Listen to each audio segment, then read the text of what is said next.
Nancy. Hi, Nancy. Welcome.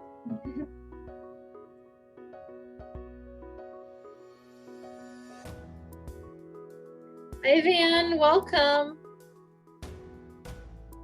Hi, Catherine.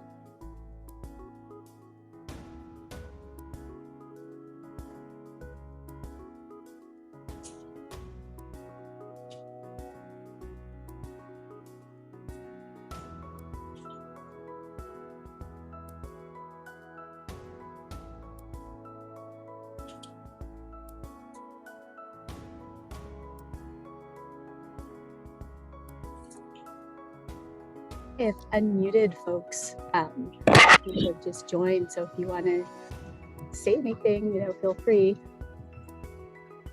Thanks so much for joining us. Welcome, everybody. Thanks for joining. Hi, good afternoon. Good afternoon. Hi, Catherine. Hi, Nancy. Hi, how are you? Good. Good.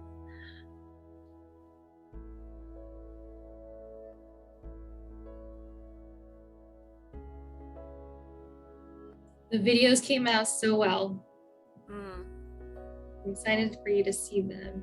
it's good to see all these pictures, historic pictures.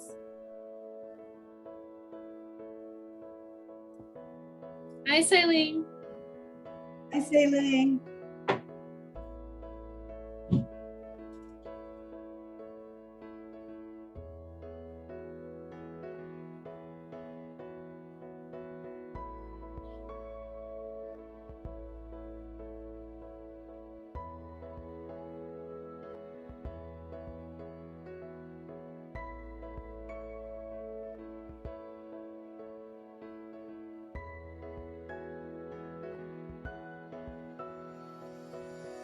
As we're waiting for people to trickle in, my name is Virginia Chung.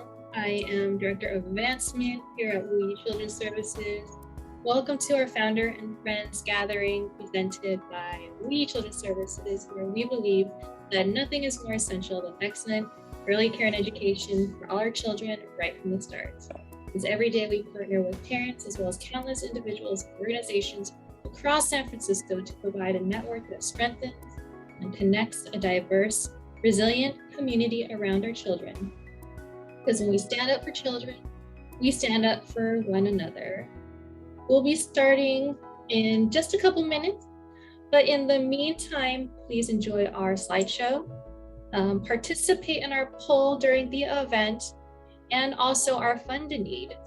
To participate in our Fund a Need, you can simply click on the links that are dropped in the chat box or text Wu Yee to 44321, and that's WUYEE, no spaces, to 44321.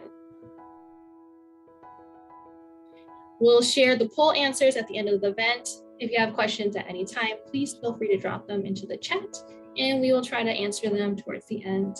Everyone registered today will be entered into a drawing for some exciting Wu Yee swag, and winners will be announced at the end. Thank you everybody for joining us today. We're really excited to have you, and it is my pleasure and honor to welcome our board president, Ms. Sonia Thomas. Hello, everybody.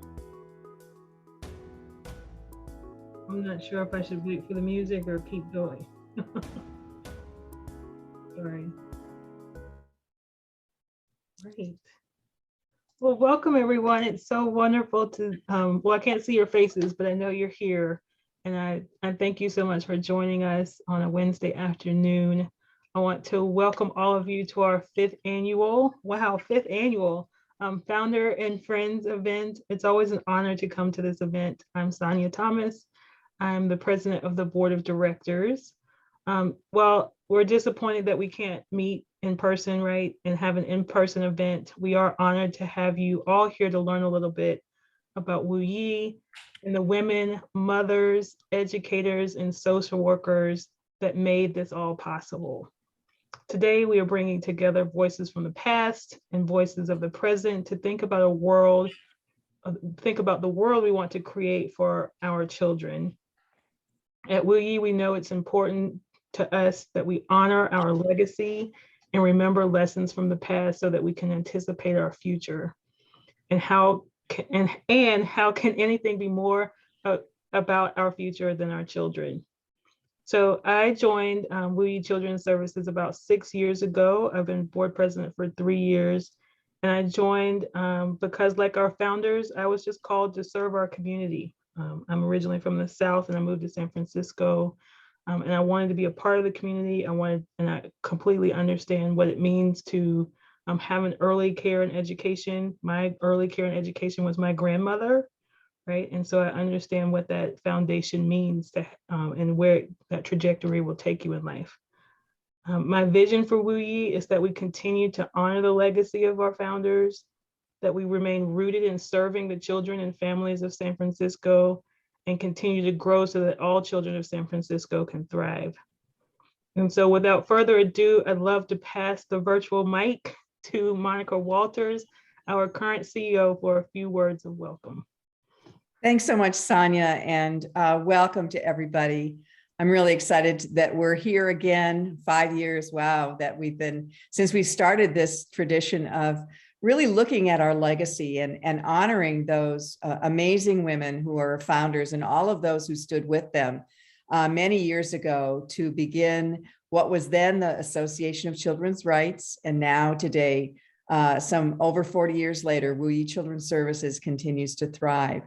Of course, we're in a different time now. And, we've been through, in 2022, we've been through 2 very remarkable and difficult, challenging years with the virus and all of the current events that we're certainly dealing with today. But it's overwhelming to think of all the work that was done in these past few years and beginning again with the amazing vision and an effort and really steadfast dedication that our founders showed all of us in showing the way to forming Wu Yee many years ago. I really want to thank them for establishing the values that we embrace today. It was because of their vision that today, much like what they said so many years ago, children are at the heart of everything we do at Wu Yee. The founders taught us about the values of equity, inclusion, community engagement, listening to parents and listening to communities about what they need and what the gaps are and how we can fill them. They really led the way and set the course for us. And today we look back on everything that they did and celebrate not only their wisdom, their tenacity, and also, the way in which they helped us to learn about what was needed to really provide comprehensive early care and education for our families in San Francisco. They continue to support us by coming together with us to celebrate these many years of Wu Yee. So thank you to our founders. Thank you to our amazing sponsors and our board. Thank you, Sonia, for also providing leadership these past years. It's not easy to be a volunteer and to do the things and step up the way that the board and Sonia have done in these challenging times. And it's because of their leadership that we can celebrate together today, not only what we've done in the past, but we're currently doing and really looking to an exciting future. So we hope to explain more of that through our work today with you, or our presentations today. So without further ado, and spoiling what the founders have to say to us, I'd like to introduce the next part of our program, which is our first video.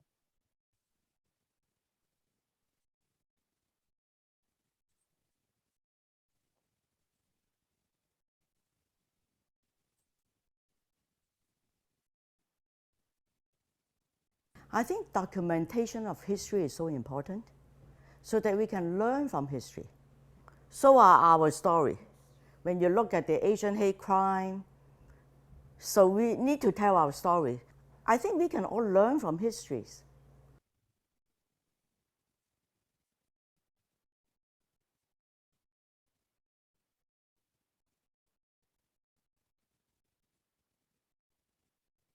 So we kind of actually came to Wu Yee before Wu Yee became Wu Yee.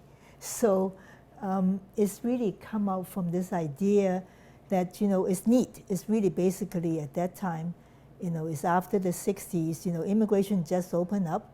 Lots of families are rejoining, families that have been here for many, many years before. And now these young families are starting to establish roots in America.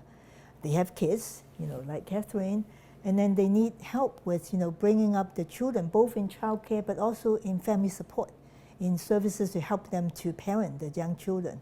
So, but when they look around, they are separated from their parents, grandparents, extended family. No one is around to really help them. I was one of the founders for Wu Yee. So we never learned of Wu Yee, we created Wu Yee. And I must say that Wu Yee was being created at the right time, with the right location, with the right people. You're talking about the birth of Wu Yee.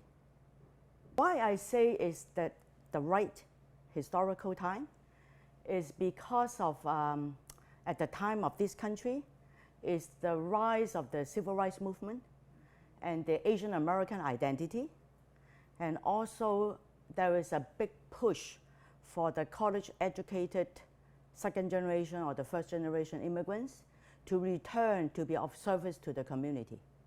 And at the same time though, there is a big influx of Chinese American families to be reunited with their grandparents for the early Chinese immigrants. And also at the end of the, you're talking about the timing of the Wu Yee, the birth of the Wu Yee. And at the same time, at the end of the Vietnam War, there is also another influx of Vietnamese refugees and also maybe even political refugees coming from Southeast Asia, okay? So the need is there, and they're all coming in with their young families, so the need is there. And the helper is also there. Like all these college ed people are answering the calling because of the identity issues, the civil rights issue, and the women's lib issues.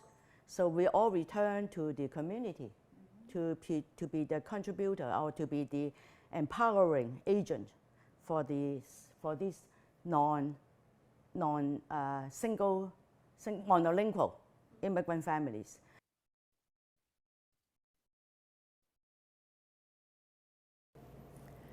I think we actually are really influenced by the civil rights movement, and the beginning of really social justice kind of, movement. We are so emboldened that, that as individuals, as citizens of, this new country, that we have a right to speak up what we need and also to ask the government to address our barriers.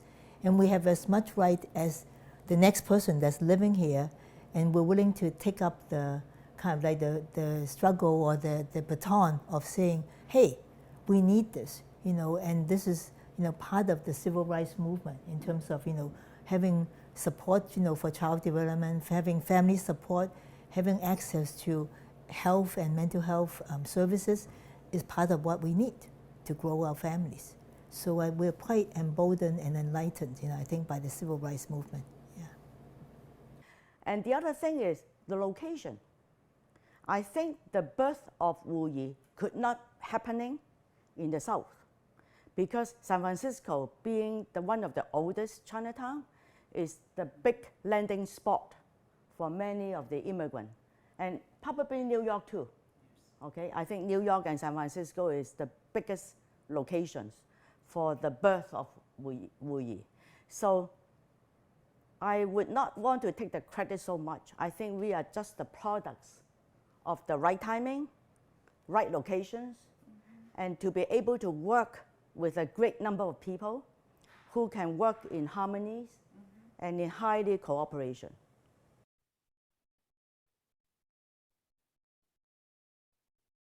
In the 70s, the government has really been more, in some sense, I call it more enlightened. They have more of an agenda of creating a a better community, better society, a lot of promotion for community-based services. So it started out with a community mental health program, for children and families, which came after, a community mental health program for adults, So we had one in Chinatown, and that's called CCDC, which is where Catherine came and used our service. We had something called a drop-in center, and along with the drop-in center, we have parent education program, and strange enough, we also have something, parent socialization program.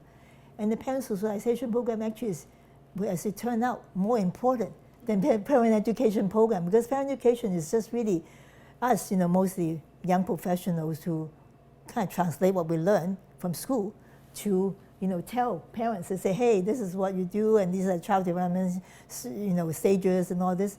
But the socialization group is when parents actually can sit down and talk. They were knitting, they're talking about recipe exchanging, they're talking about problem with in-laws, and then also the problems with really not having enough child development support.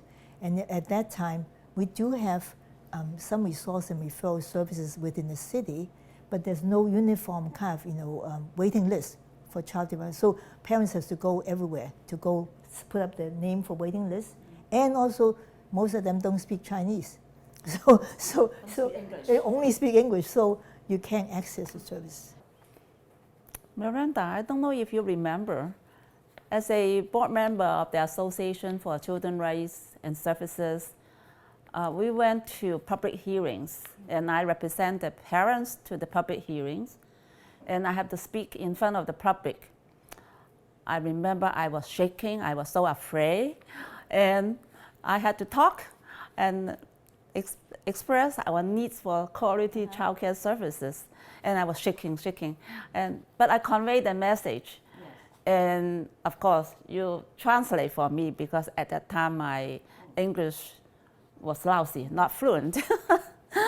But we conveyed the message, and we got funding from the federal and the state. That was one of the fun activities. I don't remember that. We were doing so many things. Yeah, so many things, but it gave me a long time memory, because after that event, I become more assertive, and I'm no longer afraid to speak in front of the public for the needs of the society. It's just, when I look back, and I came after the association was formed, and they petitioned the legislature for money to serve the immigrant families. It is just such a heroic act for just people in the neighborhood to gather together and to assess the needs of the community and to act upon it, and then for it to be successful.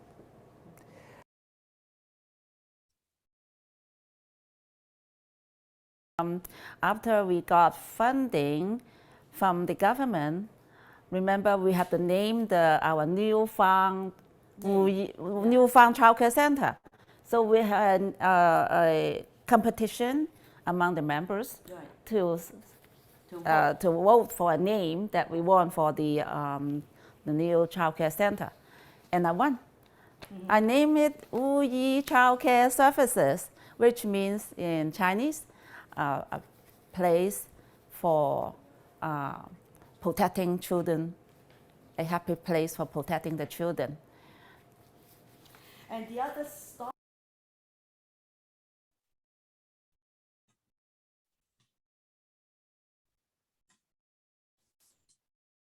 Yes. What is in a name?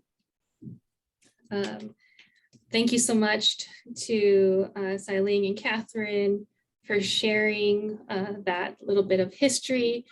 And our name and our brand has been coming up in conversations. And as you can see, we have our new branding, and a brand, as we have been taught by our fearless President Sonia Thomas, who had provided so much guidance to us in our branding. A brand is more than just a name, and our brand is our reputation that is defined by the meaningful decisions that we make every day.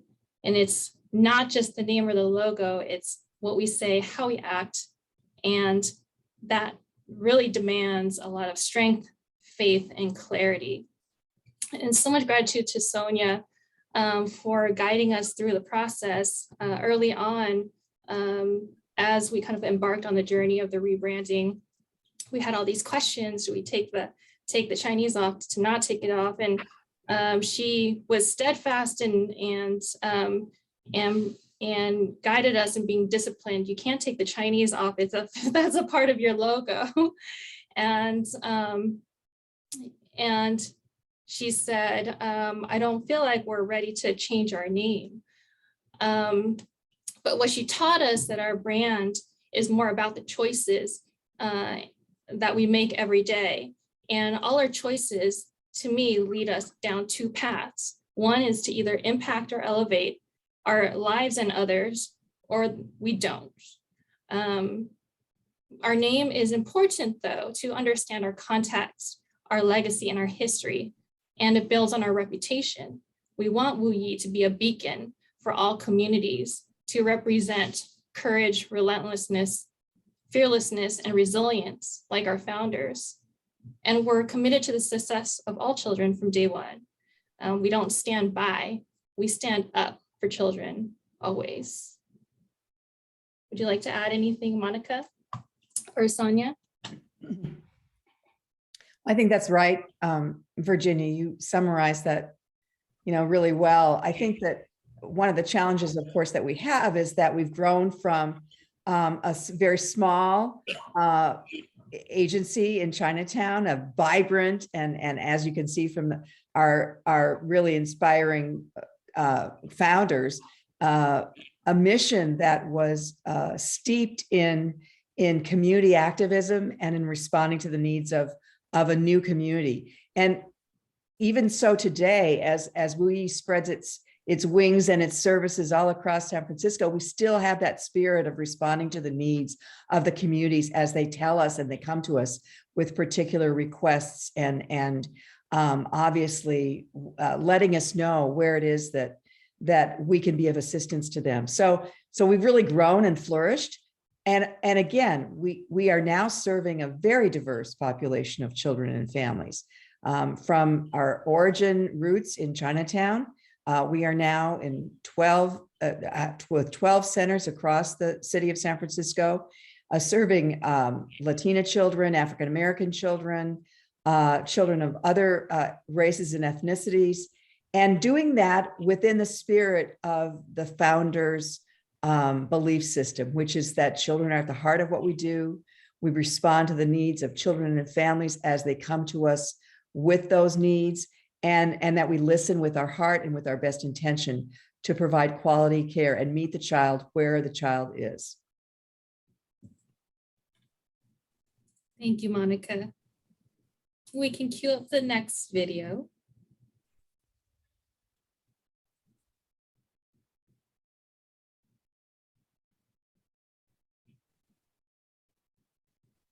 If I may quote my two children, when I brought them back from Houston in the early part of 83, which is still commemorating with the early part of Wu Yee, they make 6 remarks, 2 of them make 6 remarks, and all of them are quite true.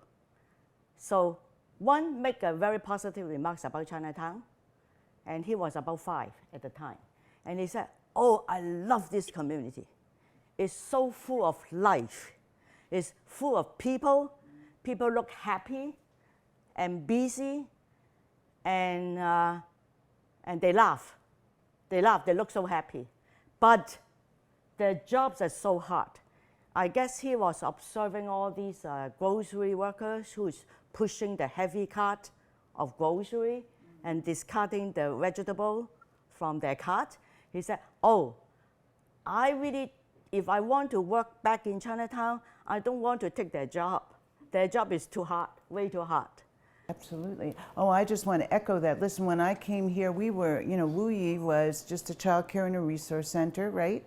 And it was right on Sacramento Street, right in the heart of Chinatown. And I just have to say, it was so exciting and stimulating environment. And what's really, really important is that the children were probably were just, there were so many opportunities to like walk in the community and the community reflect back what was familiar in some ways at home. I mean, that was must have been a comforting feeling inside.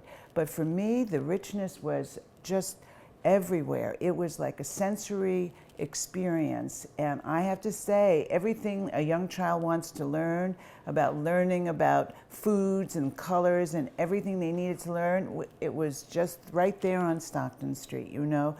Oh, well, one thing that's entirely disappeared from Chinatown now are the sewing factories. We have many sewing factories in Chinatown at that time, and many parents actually bring their children to the sewing factories to work. And I don't know many people know that, right? But you know, it's part of, you know, just survival. Think about it. When you're new to this country, you need two incomes to survive often. So, you know, women take, you know, jobs in the sewing factories to help to supplement the incomes, you know, to work. And then we have gangs, youth gangs. And I remember actually they are clear kind of like kind of territory kind of fight, and we actually sometimes see some of the fights on the streets. Pretty turbulent kind of times, yeah. What I noticed is that at that time there were not too many Chinese outside the Chinatown area. Outside Sacramento and Broadway area. And also there were not too many stores, groceries, or restaurants around. So when it's the weekends, people from suburbs all came to Chinatown to shop and buy their groceries. And also it was not crowded. And parents at that time feel kind of lonely. Outside their home, there are not too many people that speak their own language, and they had language problem. But nowadays, there are more Chinese in the neighborhood. Everywhere you can hear they speak Cantonese, Mandarin. Also, it's crowded now with lots of restaurants, grocery stores, and the society become more complicated nowadays, not as safe as before, I should say. Even though at that time there were gangsters, but we felt safe when we walk in the neighborhood. And now it's not the same. I think another thing is actually the change in terms of how the Chinatown community or even the Chinese immigrant communities feel. The way you describe it, I think is really good. You know, it's accurate. It's a little bit isolated, well, and separated from the main community. And there are a few organizations, particularly, you know, our family associations, you know, district associations, who kind of speak up for all the Chinese people. And they kind of like, we need an intermediary to talk to the outside. And I think the 70s is when it kind of started to change. That, you know, different, I guess, you know, younger people from the family associations, younger professionals, new immigrants, all started to say, well, hey, maybe we don't all have the same needs. Actually, we probably don't, and we don't see things all the same way. And maybe there's a need to really organize and try to get our voice heard without having to go through just one channel or an intermediary. You know, we can speak up and we can advocate for services for the abused, you know, services for women who have been, you know, suffering from domestic violence. We can speak up for people with disability. We can speak up for children and families. So it just kind of grows. The ball of actually activism and building a community is very strong. And I have to say, in the 70s and 80s, a real sense of, gee, we need to build a community, and we need to build it in many different ways, including housing, you know, and community building. So it's a beautiful times, even though it's a lot of challenges, you know.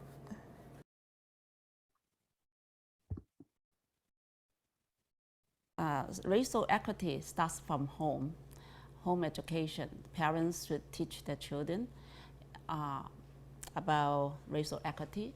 But at the same time, America is a big melting pot. So in the society, starting from early childhood education, if they receive right from the start the right approach to each other, they have the right education to treat each other equally and respect each other of the different culture and different race. Then, as what Wu Yee said on its annual report this year, early start, early to rise. Together, we raise the next generation to the next level. And it will be a racial equity society, a peaceful, happy society where people live in harmony. So I thought about this. I just want to say, when you use the word racial equity, you know, I really feel it is, racial equity to me is a fundamental right. It's a right because it reflects the humanity in all of us. It really does. And so I just want to say, I said, and I think I mentioned it before, Wu Yee, I said 40 years ago, they were interested in multicultural education and bilingual education. It was a way for everybody to experience other traditions, other cultures, and to begin the process of having positive experiences with people of all different backgrounds.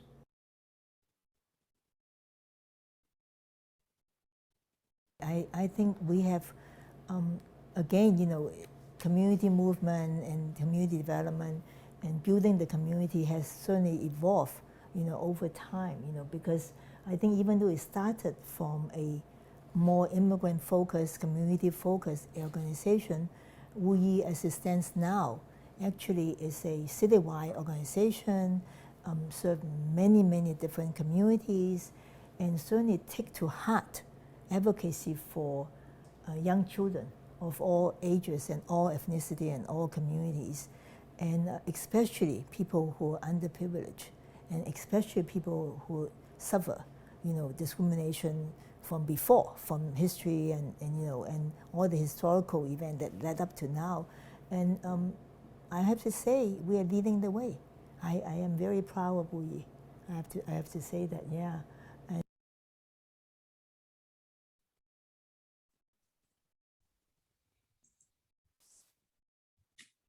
Wow.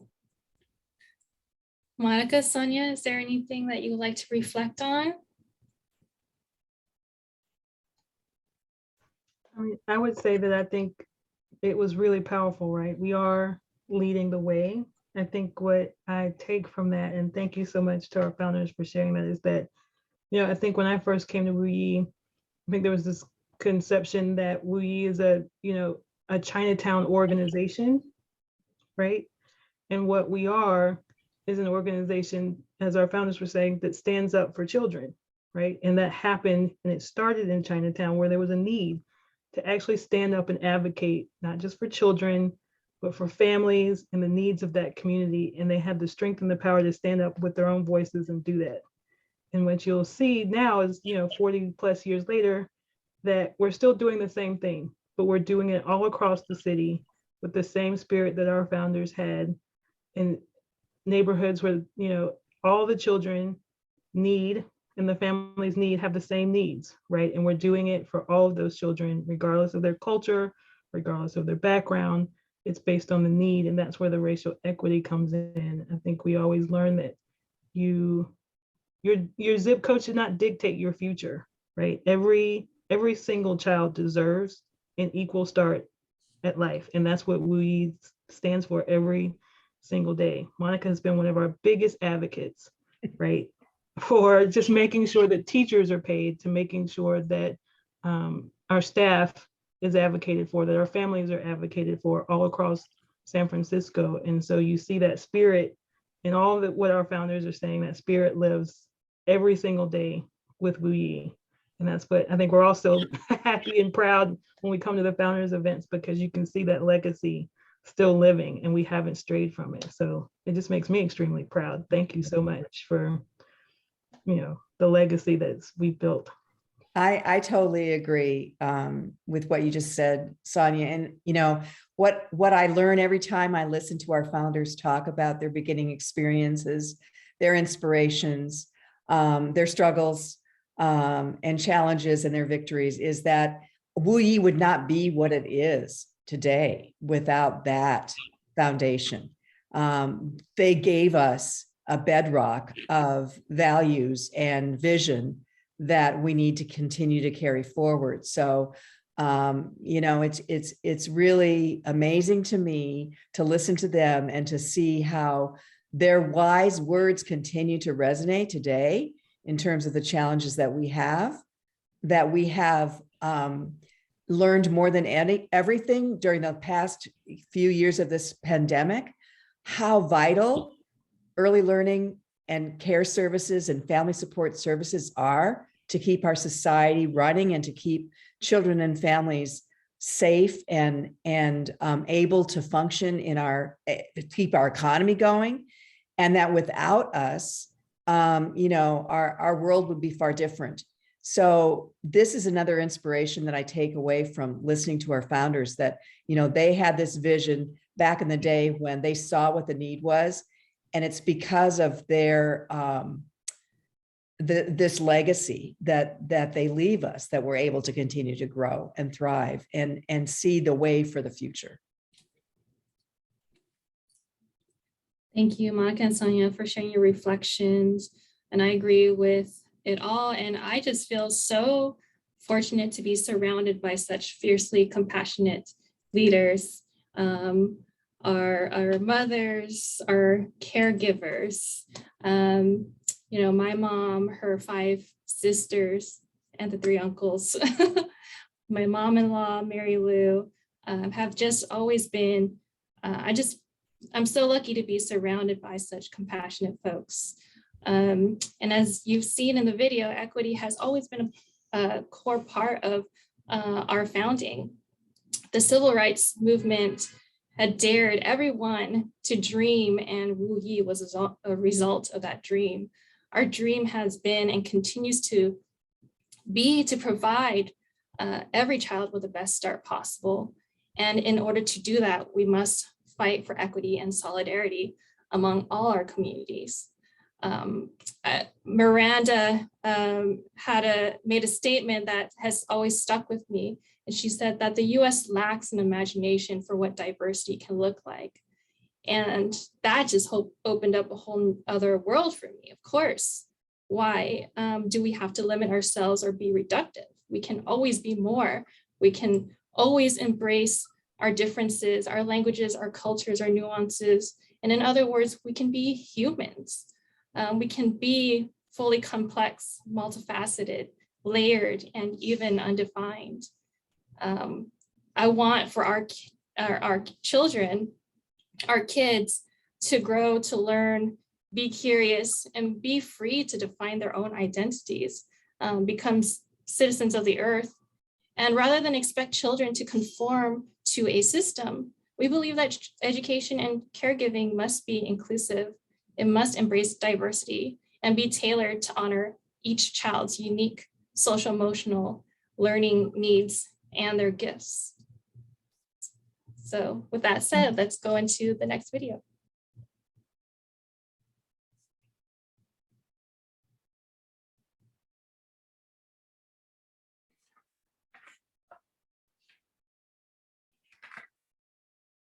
I think that we really have a huge challenge because time is so different from the inception, from the birth of Wu Yee. I think the birth of Wu Yee is naturally at a very good time, good timing. And nowadays, when you look at this whole country, what is the future for this whole country? I must say, I am feeling very discouraged. First of all, you look at particularly for the Chinese Americans. I think that both countries enjoy so much of the 40 years of peace when there is a normal relationship going on between the two countries. And then started with the Cold War element in maybe even back in the 2014, right? The things are going pretty rocky. And then in the recent year, we're experiencing all these like China bashing, China virus, Black Lives Matter, Asian hate crime, and all these are very threatening. So you have a huge challenge, but I don't want you to feel so discouraged, because looking at your program nowadays, that I think that you guys are doing a wonderful job, expanding without losing your roots and without losing your passion.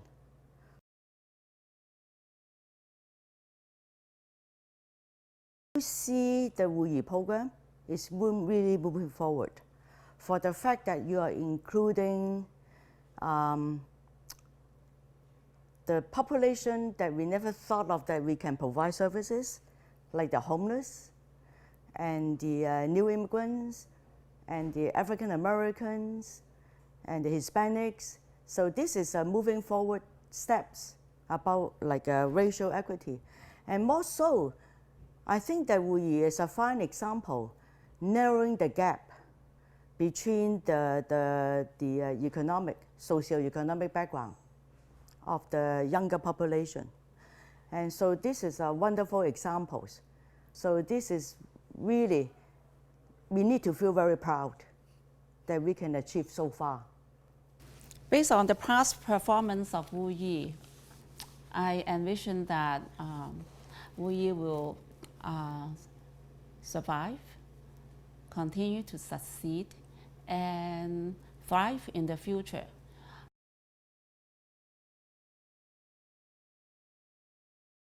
Wu Yee started as a response to the lack of appropriate quality early education for immigrant children in Chinatown. Since that time, we've grown to be a citywide organization meeting the needs of thousands of children in all different neighborhoods with all different ethnicities and backgrounds.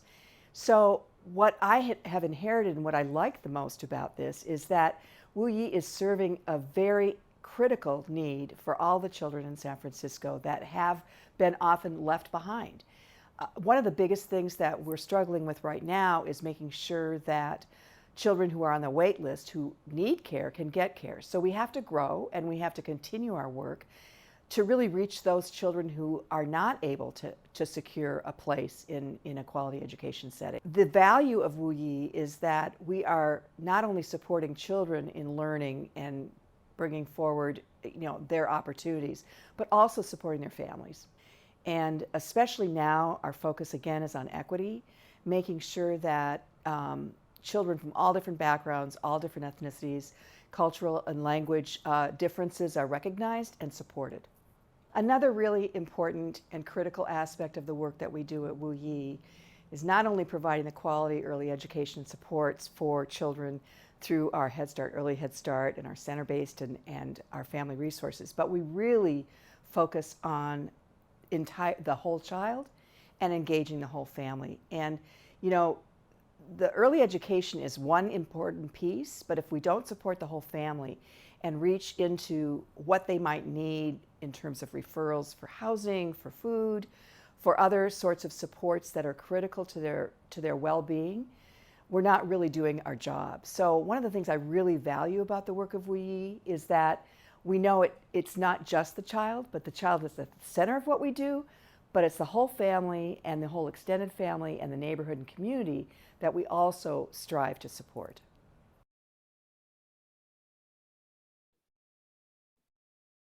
I'm Jessica Lane with Soma Equity Partners, and we're a long-short equity tech investing fund based here in San Francisco. So we noticed that inequities start really early, and so kindergarten readiness is really one of the earliest indicators and one of the biggest indicators that you'll graduate from high school. So inequity starts so early, and to be able to do what we can to make some sort of impact in serving to level the playing field, I think that's really important to us. Hi, my name is Cindy Yang, and I'm a board member at Wu Yee. I've been a board member since 2018, and I work at Soma Equity Partners. I think it's really important for kids to be kindergarten ready. I have two young boys, and they both attend the preschool. They both attended the preschool across the street from us at a church, And one of the things that was so great is they were able to go and practice circle time and wait in line, wait their turn, be a line leader. And those were the things that they did in preschool. And sometimes I think we take that for granted, that they were able to have that opportunity to be socialized and be in a class setting and be with peers. And I think we sometimes forget that we take that for granted because a lot of families can't do that, can't go to part-time preschool, can't pay for private preschool. And therefore, when their kids may enter kindergarten, they may not have had the same opportunities.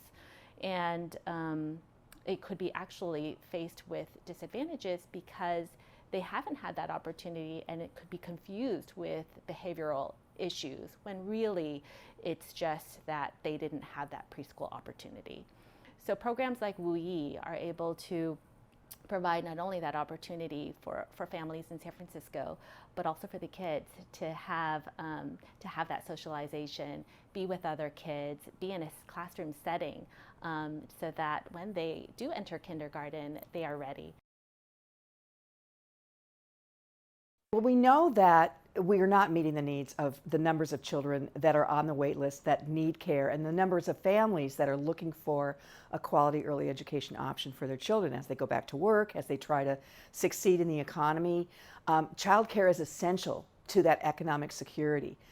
Without it, people can't go to work, people cannot build a future for themselves and their families. So because there is this gap, it's important for Wu Yee to continue to grow. And we are growing with adding new centers over the next few years. But we also need the support of the community to make sure that growth can be successful, because it's something we can't do alone. We need the support of our community partners, our funders, private philanthropy, donors, everybody who believes that children are our future and that the care for our children should be our top priority, should be contributing to the growth of Wu Yee.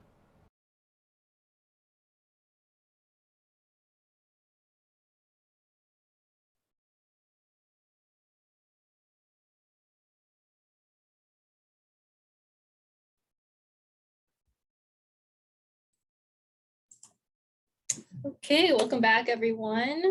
We're going to take a couple questions. We have about 5 minutes.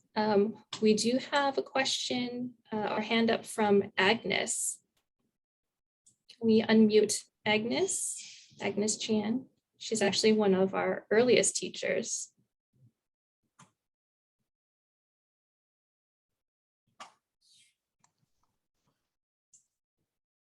Can you hear me?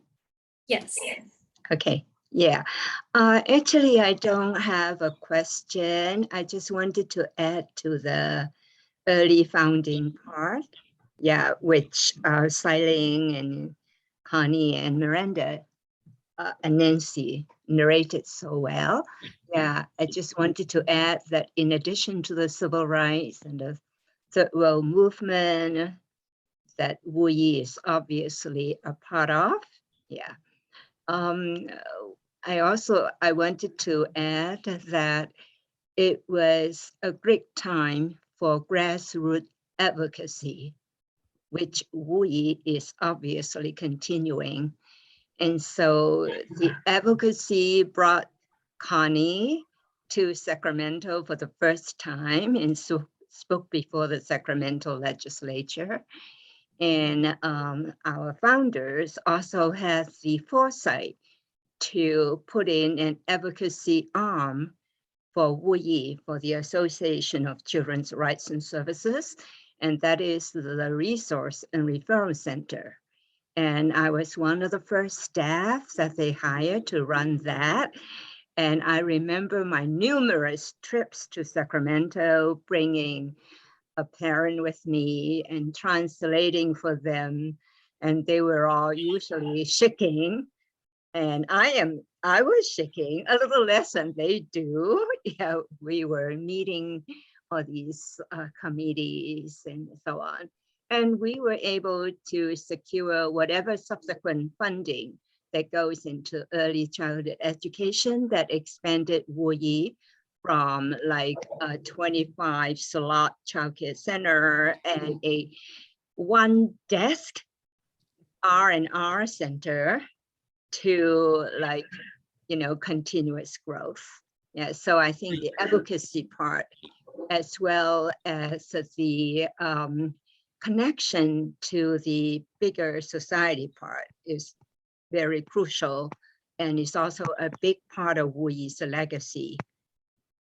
Thank you so much, Agnes, for sharing that. That is so right on. And thank you again for pointing out, we often think of Wu Yee in terms of our child development centers, our early Head Start, et cetera.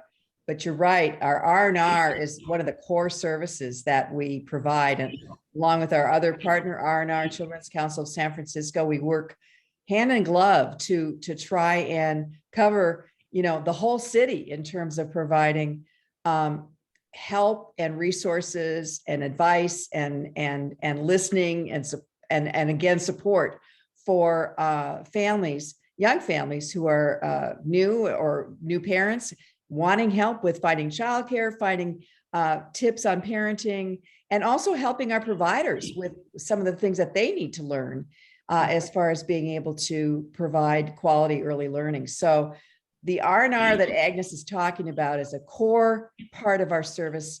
And thank you again, Agnes, for your tenacity, your courage in stepping up and testifying to the importance of that, and for giving us that foundational work of R&R. Well, speaking of advocacy, it's still a big part of all of our work, making sure that we elevate everyone, and making sure that our teachers feel valued for all the hard work that they do as essential workers, serving essential workers. I'm going to pass it over to Monica to provide some insight on our current affairs and anything you want to share about our future.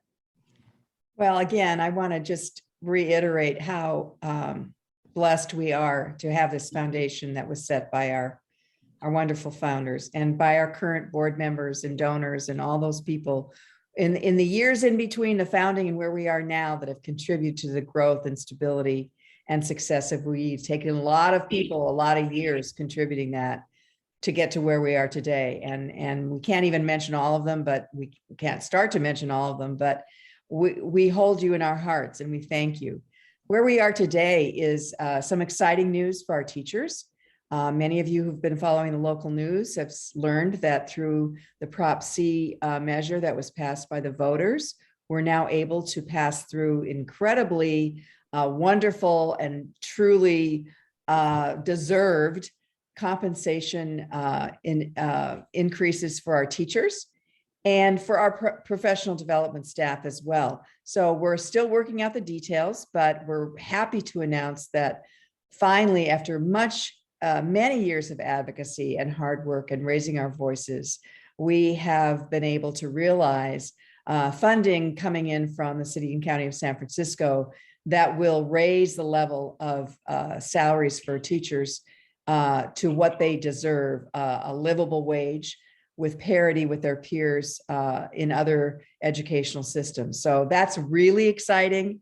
It's a game changer for us and for so many, I'll say it, primarily women of color who've been in the trenches all these years with very, very little compensation for their hard work and dedication. And so finally, they're being lifted up to where they should be through this new Prop C dollars that are coming in. The other thing is I want to just say that we still have urgent needs.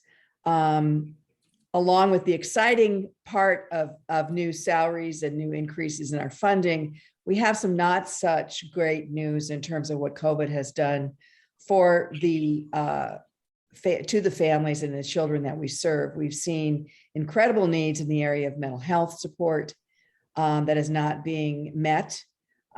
We have a lot of issues around health and wellness for our families who've been through so much crisis with this pandemic.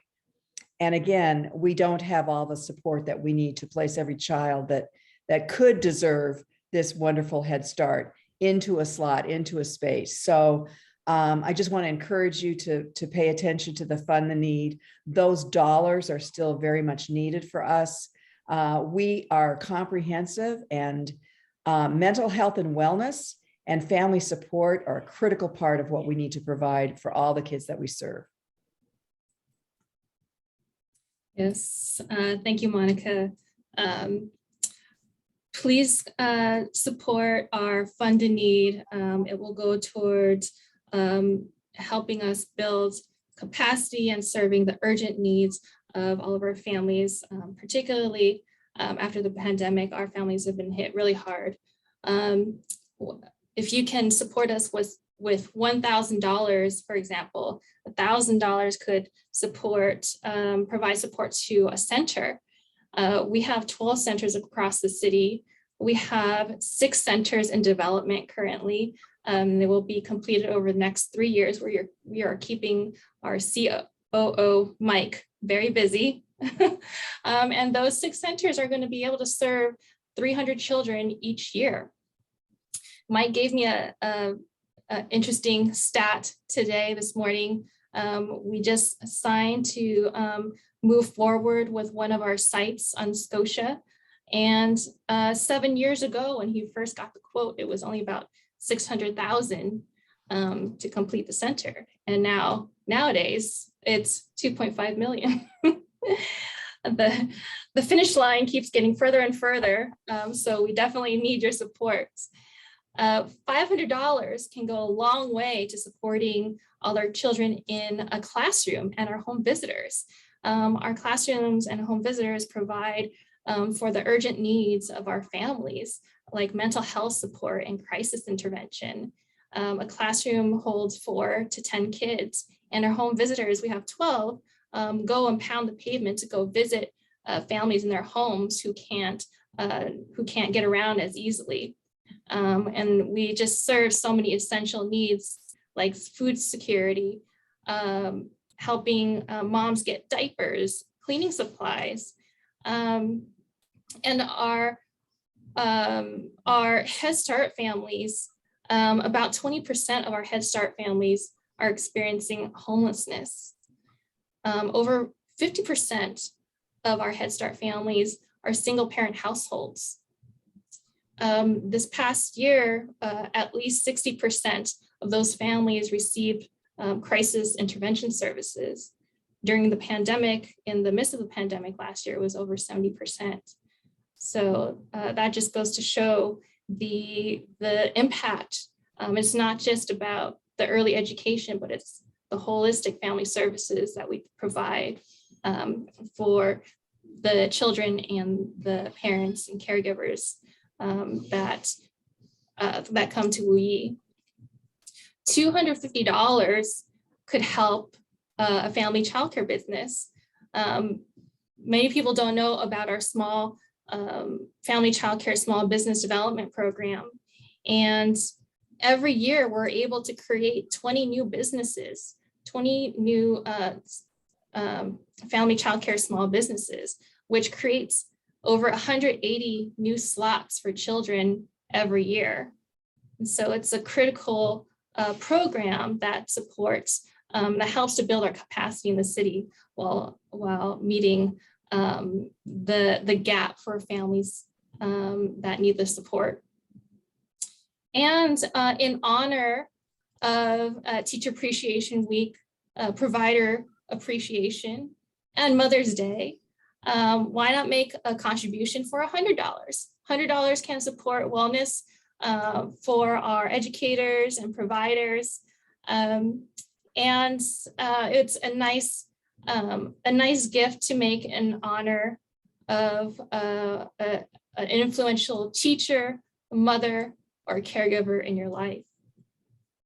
So please support if you can. We're trying to reach $10,000 by the end of this campaign. We really need your support. There are many aspects to providing services to our children, and we can't do it alone. We need your support to continue to do what we do and be able to serve more children. So with that said, we had a raffle. Kiyomi, if you can announce the winners for us, please. Or you can drop them in the chat and I'll announce them. And congratulations to our door prize winners is Leslie Zamora and Lena Yu. You get an exciting Wu Yee swag bag. So thank you. That's it from me. And I'm going to pass it on to Sonia to close us out. Thank you. So I want to just say thank you to everyone who came out today, taking time out of your busy schedules to be with us. I want to thank you for being such a passionate, supportive community. It's always an honor to come to the Friends and Founders event. And it helps us root us in where we are and where we're going. So thank you. I want to thank all of our sponsors and donors. I won't name them all out, but we couldn't do it without our community of sponsors and without our donors and without all of you who come and support us in so many different ways. Our premier benefactor sponsor, Summer Equity. We have our visionary sponsors, our protector sponsors, our good neighbor sponsors, all of you. Thank you so much for all that you do to support us. There are many different ways that you can be involved with Wu Yee. Besides being just a donor or a sponsor, we are always looking for passionate and dedicated board members. It's been a joy to be a board member for these last 6 years. You can volunteer as an ambassador. We have an ambassador program where you can help in many different ways through tutorials or educational services that we provide, fundraising. You can join our Give in May campaign, and you can be a sponsor. So thanks to our sponsors, we have raised $158,000 this year to date, but it's not too late to participate. We have other exciting events planned, including our Visionaries Dinner in the fall, which is always an inspiration, and you don't want to miss that event. So please stay connected. I want to thank everybody for being here. It's more than just, supporting children and supporting families. We're talking about gender justice issues, women's rights issues, civil rights issues, equity, diversity, all the things that are so important to our community. Wu Yee is at the heart of, and at the heart of that is our children. So thank you, everybody. Thank you for attending. I think that's everything. Have a wonderful rest of your day. And you can contact us at wuyee.org. You can always reach out to us. We're on social media as well. So you're always welcome we're always here for you and everything. Thank you. Thank you, everybody. Thank you so much. Thank you. Have a good day. Great job. Thank you. Bye-bye.